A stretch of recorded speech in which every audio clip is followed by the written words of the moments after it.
hope is one of the most powerful words in any language. No matter how difficult your situation in life, if you have hope, you can make it.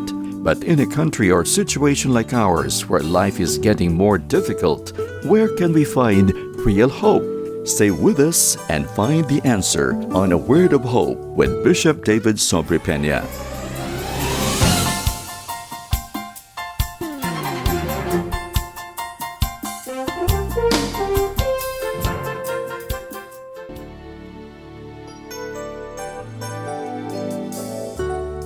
Jesus gives his disciples a new commandment in John chapter 13, verses 34 to 35, to love one another as he has loved them. He also says that by doing this, everyone will recognize that they are his disciples. According to Bishop David Sobrepeña, Christians can powerfully testify to the world about Jesus' transformative power by exhibiting this love. Turn your Bibles with me to the book of John, chapter 13, verse 34 to 35.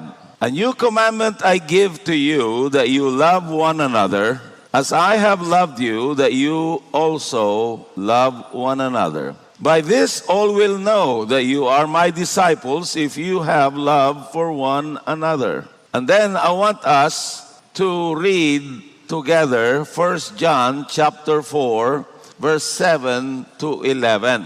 Beloved, let us love one another, for love is of God, and everyone who loves is born of God and knows God.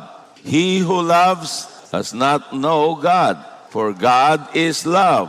In this the love of God was manifested toward us, that God has sent his only begotten Son into the world, that we might live through him. In this is love, not that we loved God, but that he loved us and sent his Son to be the propitiation for our sins. Beloved, if God so loved us, also love one another. Another verse that I will read for you. 1 Peter chapter 1, verse 22 to 23. Since you have purified your souls in obeying the truth through the Spirit, in sincere love of the brethren, love one another fervently with a pure heart, having been born again. Sabi dito, sincere love of the brethren, and love one another fervently with a pure heart, having been born again, not of corruptible seed, but incorruptible, through the word of God, which lives and abides forever. The title of the message that I want to share with you today is The Commandment to Love One Another, with a subtitle, Expressing Love Among Christians. I want you to please notice that it is a commandment. It is not an option. It is not even a request. It is a commandment. The commandment to love one another is an important ingredient in our Christian life. So, yung salita o yung kataga na one another, this phrase, one another, is used over 100 times in the New Testament alone. The Apostle Paul used this phrase at least 40 times in his writings. Because love is the greatest virtue, as well as the fruit of the Spirit. Na kung ikaw ay isang Kristiyano, importante na ang pinaka-importanting katangian na nasa iyo in your character is love. Love towards God and love towards other people. And it's also the fruit of the Spirit to show that the character of Christ, the nature of Christ, is in our hearts. Na tayo talaga ay born again according to our text sa 1 Peter chapter 1, verse 23, having been born again. Now, my brothers and sisters, to love fellow believers, as I mentioned a while ago, is a mandate. It's a command from no other than our Lord Jesus Christ. In Colossians chapter 3, verse 14, and The Apostle Paul said, and over all these virtues put on love, which binds them all together in perfect unity. The ministry to one another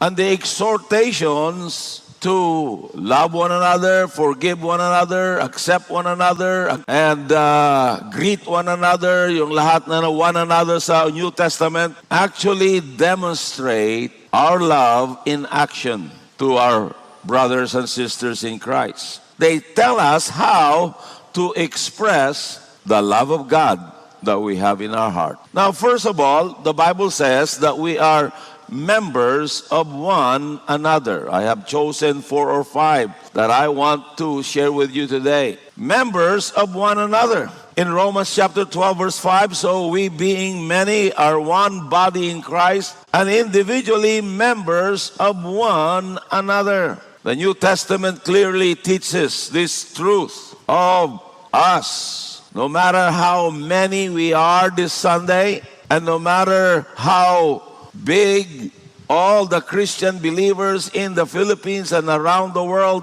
each one of us are a member of the body of Christ.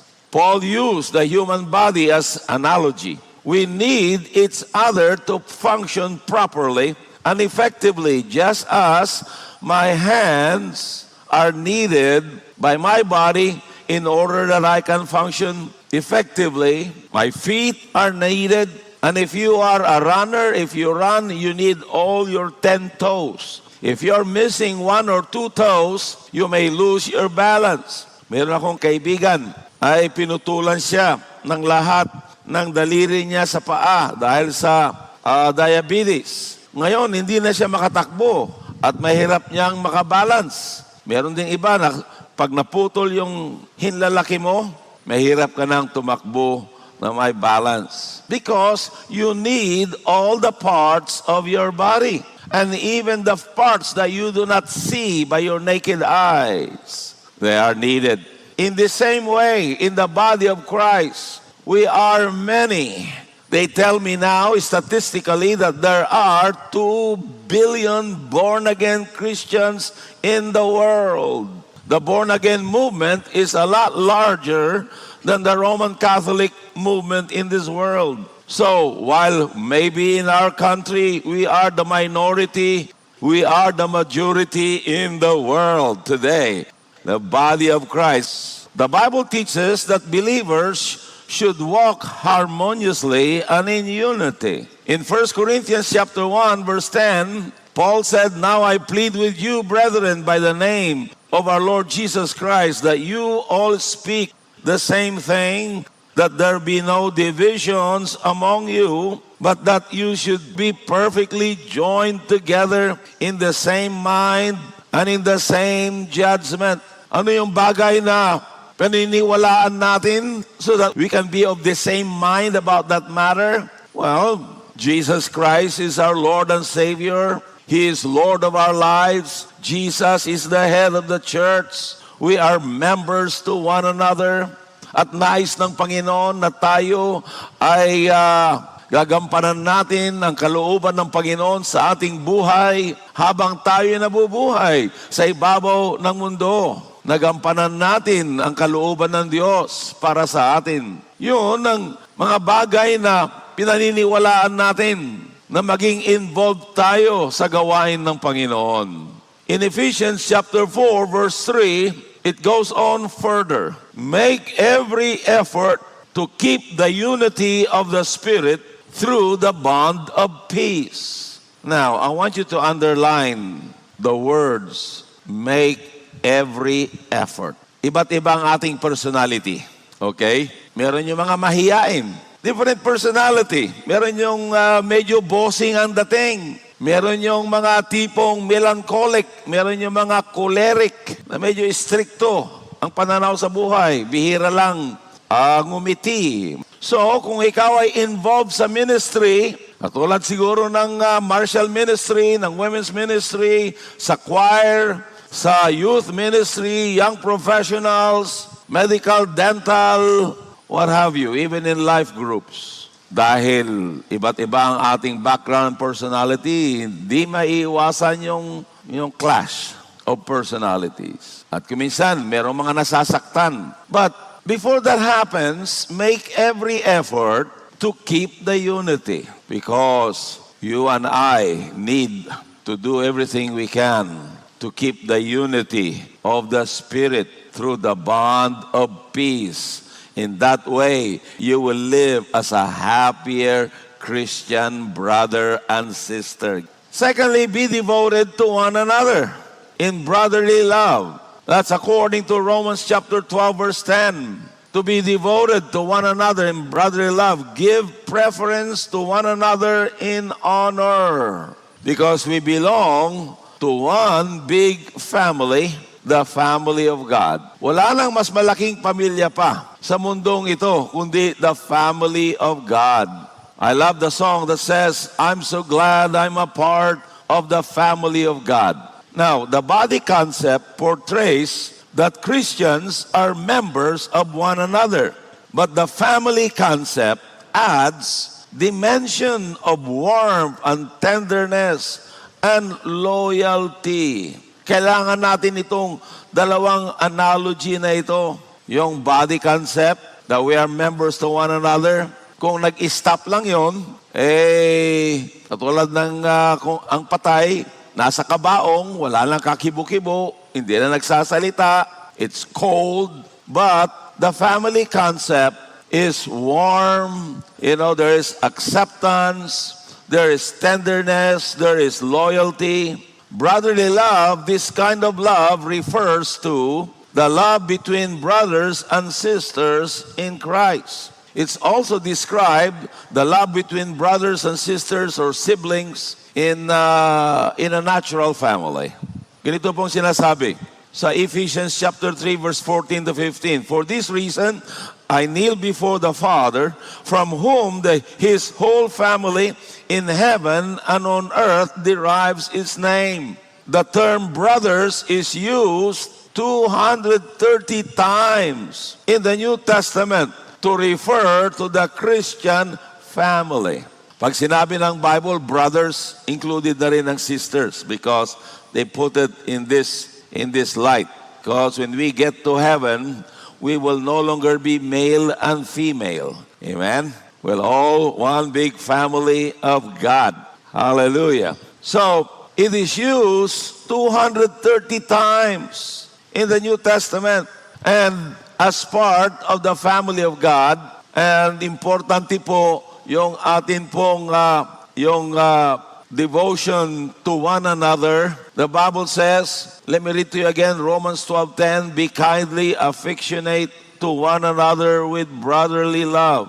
Na merong expression ng pagmamahalan bawat magkakapatid sa Panginoon.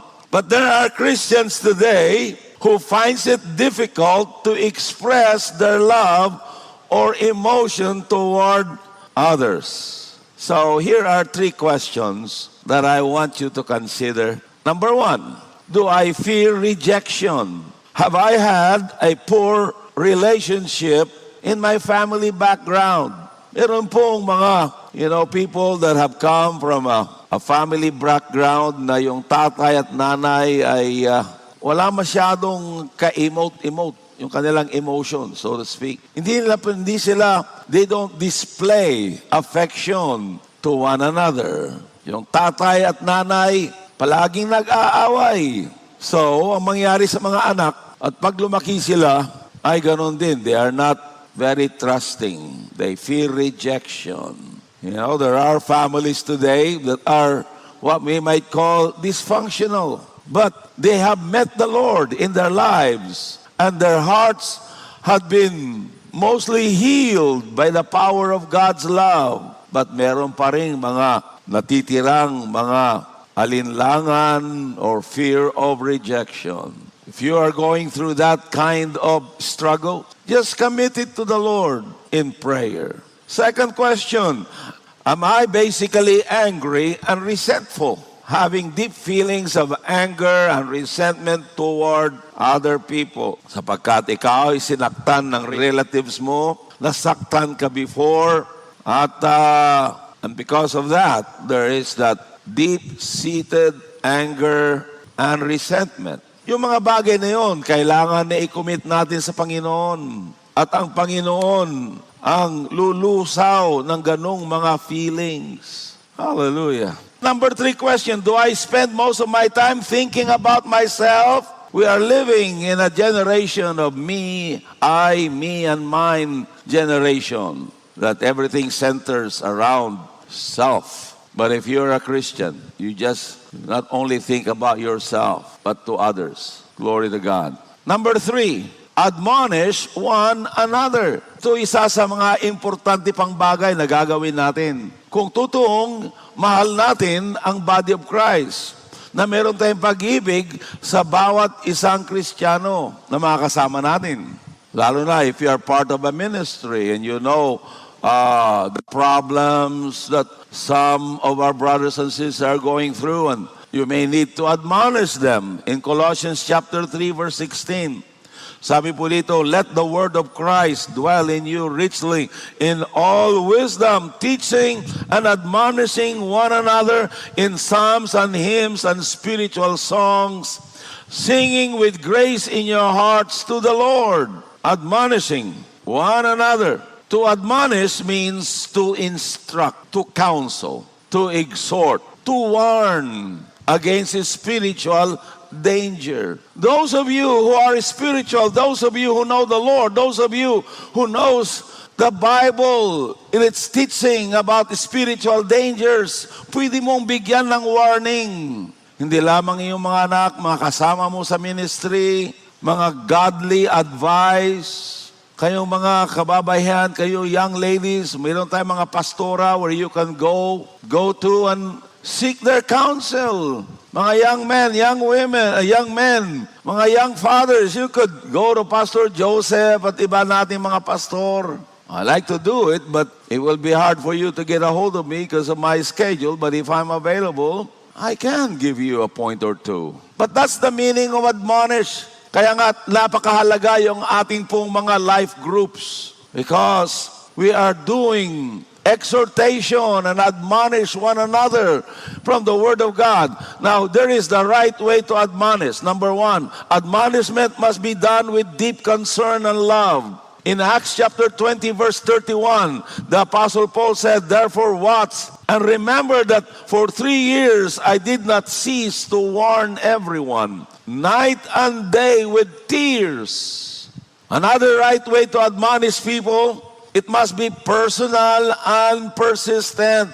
Now, you personally go to that person, o kaya tawagan mo by phone, hindi upang sermonan, paalalahanan lang, at kailangan na ma-feel nila na ginagawa mo ito dahil, meron kang malasakit sa kanila. Hindi mo lang sabihin na bahala ka sa buhay mo. No. You just do it as the Lord will lead you. It must be done with pure motives.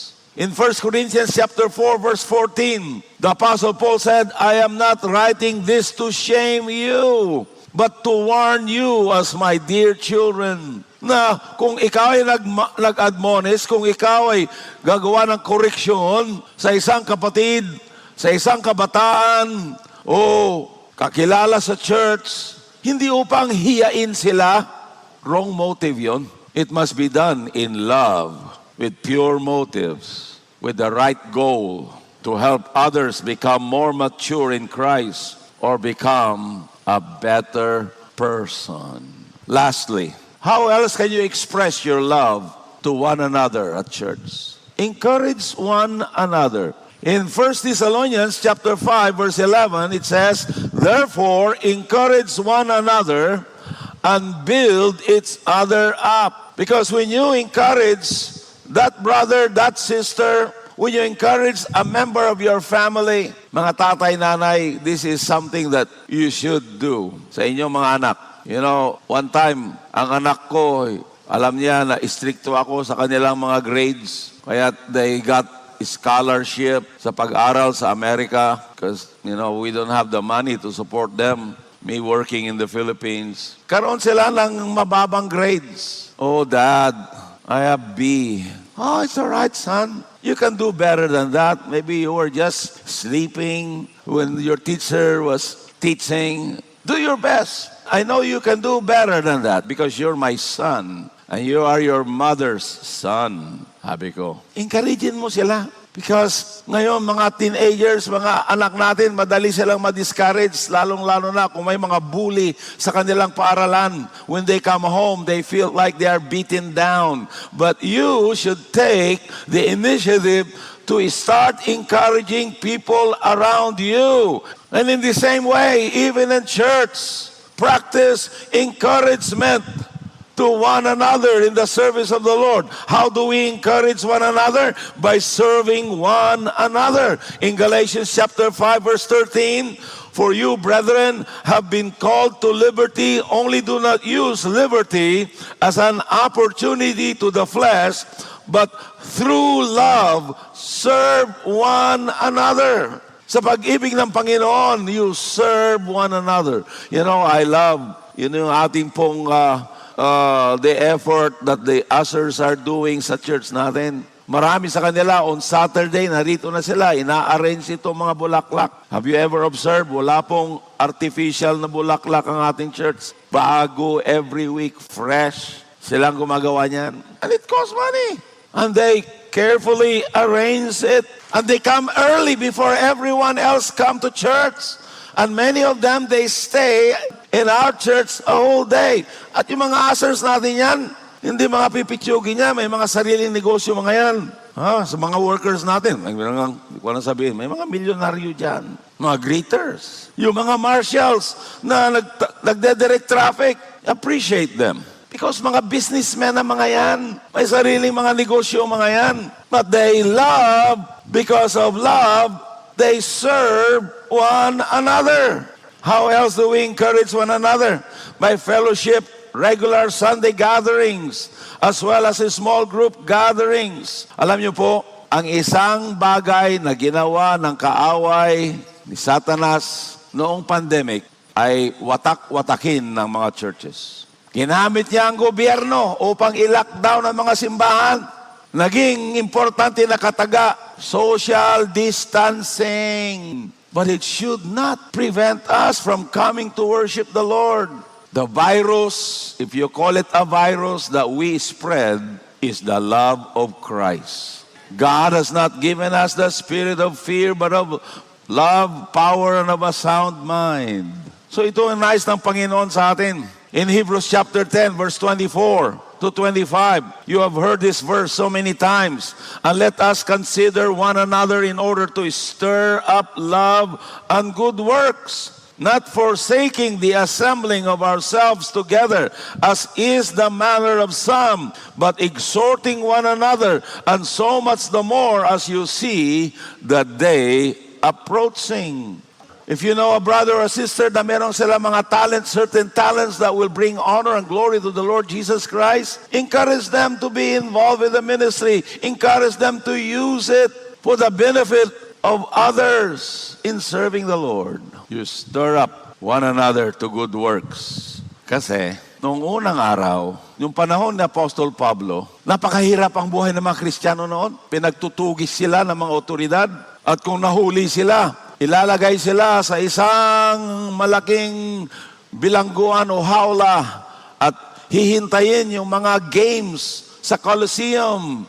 At they will put them in the Colosseum to fight lions and wild animals and wild beasts. And you know what happens is history tells us ang daming mga Kristiyanong namatay. But still yet, ang palatandaan ng isang Kristiyano ay tumalikod sa pananampalataya. Ang palatandaan ng isang Kristiyano ay nanlamig na at lumayo sa Panginoon.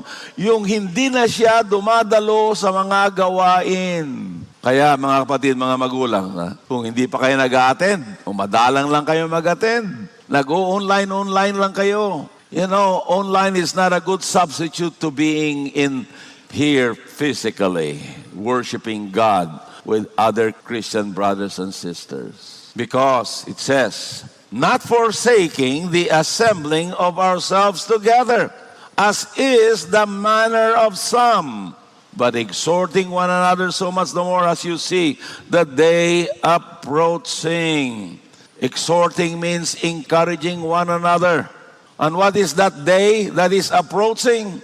The day of the soon return of our Lord Jesus Christ, yung pagbabalik ng ating Panginoon. Kung malapit noong panahon nila Apostol Pablo, mas malapit na ngayon ang pagbabalik ng Panginoon. Hallelujah! Because according to a prophetic scholar, sabi niya over 99% na raw na mga prophecies sa Bible ay na-fulfill na bago bumalik ang Panginoon. Less than 1% na lang. At yung sign ay yung pagpapatayo nila ng bagong temple in Jerusalem. Sabi ng isang Bible scholars, kung itong conflict na ito ay tamaan ng rocket, yung isang mosque na naroon, dapat nakabahagi ng dating templo ni Solomon. Pag tinamaan ng rocket daw yun na ang isang sign. Because when I was in Israel a few years ago, napunta kami sa isang lugar na pinakita sa amin ng isang Hebrew scholar na hinihintay nila ang pagdating ng Messiah. At sabi nila, we can assemble. Itong katagan na sinabi niya, this is the words that he told me. They can assemble yung bagong templo. Nandoon na lahat ang mga materials. Ang gagawin nila ay prefab. Ma-assemble daw nila in less than 120 hours. Nakalagay sa underground yung mga materials. Can you imagine with today's technology? So let us not forsake the assembling of ourselves. Come together as a body of Christ. At mga life groups to encourage one another. Can you imagine Saul, who later became the Apostle Paul? In Acts chapter 9, verse 26 and 27, si Saulo went to Jerusalem. He tried to join the disciples, but they were afraid of him. They did not believe that he is a disciple. Kasi he persecuted the church. Hindi siya tinanggap ng mga disipulo doon sa Jerusalem. Initsapuera siya. Pero, merong kapatid, ang pangalan niya ay Barnabas o Bernabe. The meaning of Barnabas is son of encouragement. At ang ginawa ni Bernabe, hinanap niya si Saulo at in-encourage niya si Saul and brought him to the disciples and to the apostles. At itong sinabi niya sa verse 27, but Barnabas took him and brought him to the apostles, and he declared to them how he had seen the Lord on the road, and that he had spoken to him, and how he had preached boldly at Damascus in the name of Jesus. In other words, si Barnabas, he vouched for Saul, who later became the Apostle Paul. Hindi na bali na naging mas tanyag at maging prominente si Apostle Paul sa lahat ng mga Christians throughout the Roman Empire. Barnabas, you never heard from him anymore after the book of Acts. But it doesn't matter. What's important is yung ministry niya of encouragement ang nag-lift up sa isang lalaki na ginamit ng Diyos. Ganyan ang nagagawa ng encouragement. Who can you go to and encourage someone? There must be a special someone that you can encourage them. People who used to go to church, natisod sila, nasaktan sila because, no one is immune from misunderstandings. But encourage them so that they will renew their faith in Jesus Christ. I believe that the Holy Spirit is speaking in your hearts this very moment about your need of Jesus Christ as personal Lord and Savior. I want you to pray this prayer sincerely. Lord Jesus, patawarin mo po ako sa aking mga kasalanan. Tinatanggap kita bilang sarili kong tagapagligtas at Panginoon ng aking buhay. Ako po ay naniniwala na ikaw ay napako sa krus dahil sa aking kasalanan, namatay subalit nabuhay na maguli upang bigyan ako ng bagong buhay at pag-asa sa buhay na walang hanggan. Sabihin mo, Lord, I thank you for saving my soul. This I pray in Jesus' name. Amen. If you prayed that prayer, we believe you got born again? Please let us know by texting 0999-955-4211 or follow us on Facebook. You may also visit our website www.wordofhope.ph. A Word of Hope can be heard on Fridays, Saturdays, and Sundays at 8 p.m. to 8:30 p.m. here at 702 DZAS, Agapay ng Sambayanan.